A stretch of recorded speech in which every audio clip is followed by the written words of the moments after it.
एकादशी व्रत हम क्यों करते हैं? शास्त्र कहते हैं 11 जगह से ही हमसे अपराध होता है, पाप होता है। 5 कामेंद्रियां, 5 ज्ञानेंद्रियां और 1 मन, इस तरह से मिलाकर 11 होते हैं, यानी एकादश। इसलिए शास्त्र भी कहते हैं एकेदशेन्द्रियः पापम यत्कृतं भवति प्रभु एकादश उपवासेन तत्सर्वं विलियं व्रजेत। एकादशेन्द्रियम पापम, एकादश इंद्रियों से जो पाप हो जाते हैं उन्हें नष्ट करने के लिए, उनका प्रायश्चित करने के लिए ये एकादशी व्रत है। यानी हम जीवन में न जाने कितनी बार कर्मेंद्रियों से, ज्ञानेंद्रियों से, मन से, यानी शरीर, मन और वाणी सबसे अपराध करते हैं, और उन्हीं अपराधों का परिणाम है हमारे जीवन में आने वाले अच्छे सत्कर्म होंगे, बुरे कर्म होंगे, या फिर हम अच्छा जीवन जिएंगे या फिर बुरा जीवन जिएंगे। तो ये सब निर्धारित होता है हमारे पाप पुण्य से। इसीलिए कहा गया है उन सभी पापों की अघराशि को, यानी पापों को नष्ट कर देता है, भस्म कर देता है। इतनी बड़ी सामर्थ्य है इस एकादशी व्रत की। अब आते हैं कि ये व्रत हमें किस उम्र में करना चाहिए। कई बार लोगों के मन में ये शंका होती है, महिलाएं करें इस व्रत को, पुरुष कर सकते हैं क्या, कुंवारी स्त्रियां कर सकती हैं क्या, और कई बार प्रश्न आते हैं छोटे बच्चे कर सकते हैं क्या। देखिए, शास्त्रों में जो नियम बताए वो ये है, 8 वर्ष की आयु से लेकर के वृद्ध अवस्था में 85 वर्ष की आयु तक आप इस व्रत को कर सकते हैं। फिर चाहे आप स्त्री हैं, पुरुष हैं, बालिका हैं या बालक हैं, वृद्ध हैं, सब कर सकते हैं। सभी जीव में आते हैं और आप सभी के लिए एकादशी व्रत करना अनिवार्य ही है। अब ये एकादशी व्रत के लिए कुछ नियम है, किन लोगों को छोड़ा जा सकता है। जो 8 वर्ष से थोड़े कम आयु के बालक हैं उनको एकादशी व्रत ना रखें, उस दिन आप उनको भगवान नाम लेवाएं। गर्भवती स्त्री जिनके गर्भ में शिशु हैं उनको भी क्षमा किया गया है। एकादशी वाले दिन वो व्रत अगर चाहें तो कर सकती हैं, स्वास्थ्य ठीक नहीं है तो नहीं करें। और वृद्ध अवस्था से जो जूझ रहे हैं, स्वास्थ्य समस्या से परेशान है, वो भी इस व्रत को ना करें, वो हरि नाम ले सकते हैं उस दिन। अब ये व्रत इत्यादि किस विधि से करने चाहिए?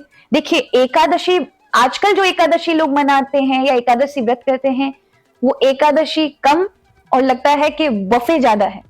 साबूदाने की पकौड़ी खा रहे हैं, कुट्टू की पकौड़ी खा रहे हैं। वैसे कुट्टू खाने में कोई बुराई नहीं है, कुट्टू को भगवान ने आशीर्वाद दिया है तो कुट्टू पा सकते हैं, फलारी में बहुत अच्छा है।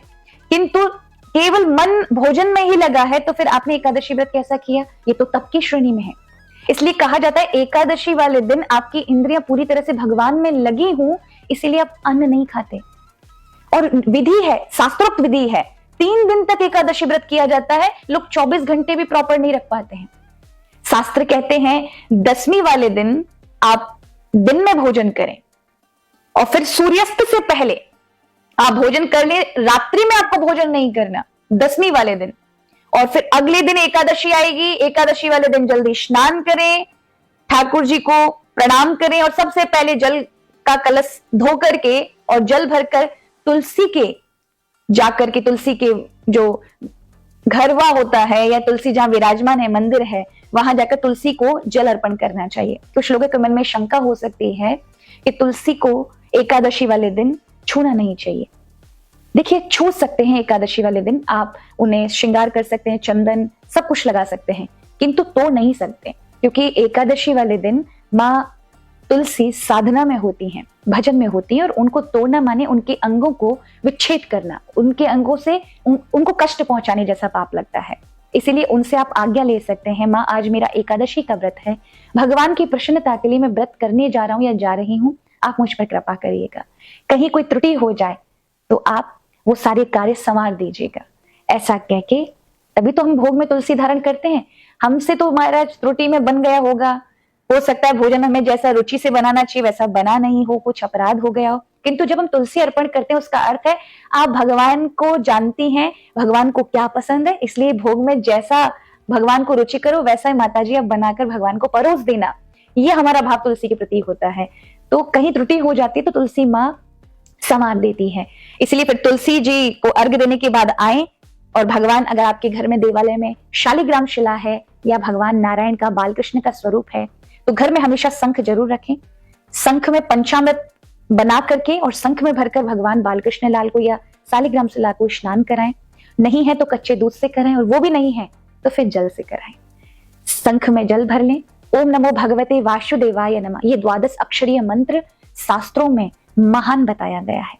और भगवान की प्रसन्नता के लिए इस मंत्र का जाप करते हुए आप अभिषेक कर सकते हैं, यानी उन्हें जल से शंख के द्वारा स्नान कराएं। फिर वस्त्र से पोंछ के चंदन इत्यादि लगाएं और उसके उपरांत आप नैवेद्य अर्पण करें, आरती उतारें और एकादशी की कथा आपको श्रवण करनी चाहिए। उस दिन एकादशी की कथा को श्रवण करने से हजारों गौदान और पृथ्वी दान करने का पुण्य प्राप्त होता है। तो आपने ये एकादशी वाले दिन किया, पूरे कहा जाता है 10वीं को रात्रि में आपको भोजन नहीं करना, और फिर एकादशी वाला दिन आप आता है तो एकादशी वाले दिन आप एक समय फलाहार करेंगे, सामर्थ्य नहीं तो 2 समय करें। और पूरी एकादशी के बाद जब द्वादशी आती है उस दिन आपको पारण करना होता है। तो व्रत का नियम तो ऐसा है कि एकादशी वाले दिन सिर्फ एक ही बार भोजन करना चाहिए, किंतु अगर आपकी सामर्थ्य नहीं है तो कम से कम 10वीं की रात्रि में भोजन ना करो और द्वादशी की दोपहर तक भोजन मत करो। आप कुछ हल्का सा अन्न आहार के रूप में या कुछ भी पारण करते समय, व्रत को खोलते समय कुछ फल से आप व्रत को पारण कर सकते हो, जल से पारण कर सकते हो, किंतु आप भोजन एक ही समय लें। तो इस प्रकार की एकादशी भगवान को अत्यंत प्रिय है और ये हो जाता है तप की श्रेणी का व्रत। किंतु लोग सामान्यतः केवल एकादशी रखेंगे सुबह से और फिर अगले दिन उसका पारण कर लेते हैं, किंतु रखा जाता है ये 10वीं से और द्वादशी पर्यंत तक। इस व्रत को कैसे करना चाहिए? पद्म पुराण, नारद पुराण, विष्णु पुराण में कहा गया है। कई बार आपने देखा होगा 2 एकादशियां पड़ जाती हैं। अब 2 एकादशियां पड़ जाती तो लोग बड़े संशय में हो जाता है, कौन सी वाली करें, पहली वाली करें, दूसरी वाली करें। कहीं लिखा होता है स्मार्त पहले करें, गृहस्थी जो लोग होते हैं, और फिर दूसरी वाली वैष्णव करें। ये जो विविधता है, भेद है, कहीं ना कहीं लोग इसमें बड़े शंका में होते हैं। देखिए, स्मार्त और वैष्णव की बात तो छोड़ते हैं, हम आते हैं शास्त्रोक्त बात पर। भगवान क्या कहते हैं, क्या आज्ञा देते हैं? भगवान नारायण कहते हैं, भगवान कृष्ण ने कहा है शास्त्रों में कि 10वीं से विद्ध कोई तिथि एकादशी आती है तो हमेशा उस एकादशी का त्याग करना चाहिए।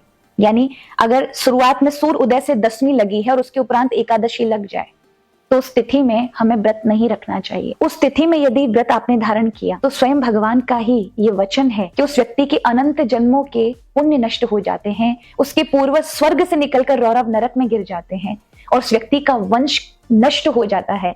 10वीं से युक्त एकादशी गांधारी रखती थी और कहा उनका कुल नष्ट हो गया।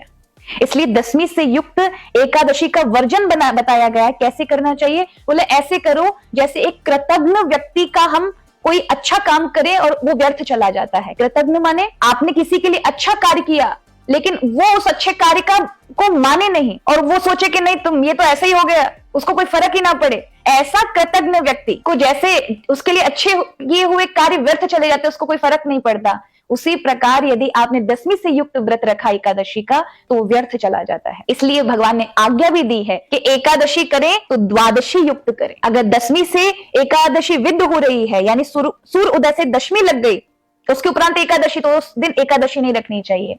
अपितु एकादशी अगले दिन भले ही कुछ क्षण की हो सूर्योदय से और फिर बाद में द्वादशी लग जाए तो वो द्वादशी अत्यंत श्रेष्ठ है, वो एकादशी से युक्त द्वादशी है और भगवान विष्णु को अत्यंत प्रिय है। इसीलिए प्राय जब आप 2 देखते हैं उसका कारण है भगवान की आज्ञा, जो भगवान ने शास्त्रों में, सभी शास्त्रों में एक समान दी है कि 10वीं विद्ध एकादशी को ना करें। तो वही आज्ञा का पालन प्राय साधु संत और भगवान के भक्त करते हैं। तो अगर आप भगवान की आज्ञा को माने तो आपको 10वीं से युक्त, अगर मेरी ये सलाह है आपको कि आप 10वीं से युक्त एकादशी ना करें, आप करें तो फिर द्वादशी से युक्त एकादशी करें। इस व्रत को करने से जीवन के समग्र पाप नष्ट हो जाते हैं। एकादशी वाले दिन यदि व्रत को और चौगुना फलदायी बनाना है तो अर्धरात्रि को जागरण करें, यानी 9 बजे से लेकर के 12 बजे तक यदि कोई कीर्तन करता है, यानी मध्य रात्रि में 12 बजे तक यदि कोई कीर्तन करता है तो उसके जीवन के समग्र कष्ट, दरिद्रता, जो भी बाधा उत्पन्न हो रही है उस व्यक्ति को, उन सब का हरण भगवान वासुदेव कर लेते हैं। कहते हैं एकादशी वाले दिन भगवान के समक्ष कीर्तन करने वाले को भगवान ऐसे उस व्यक्ति के प्रिय हो जाते हैं, उसको इतना प्रिय समझते हैं, उसके समीप ही नृत्य करने लगते हैं। इतना बड़ा शास्त्रों में एकादशी वाले दिन अर्धरात्रि यानी 9 बजे से लेकर 12 बजे तक के बीच में जो कीर्तन किया जाता है उसको जागरण कहते हैं। दीपक जला करके बड़े आनंद के साथ महामंत्र का, कोई भी भगवान के संकीर्तन का, भजन का अवश्य कोई ना कोई आयोजन एकादशी वाले दिन अवश्य करें।